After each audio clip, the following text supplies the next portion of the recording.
தங்கக்கோடத்துக்குள் தேனை எடுக்க தவிச்சு நிக்கிறேன் நானே. அட இது என்ன கூத்து, உனக்கு என்ன ஆச்சு, அதுக்கு ஒரு நேரண்டு.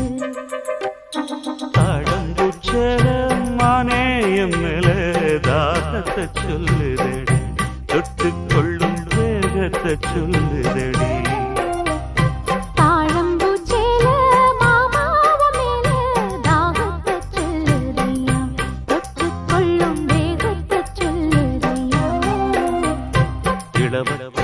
ரெண்டும் சரிமட்டம்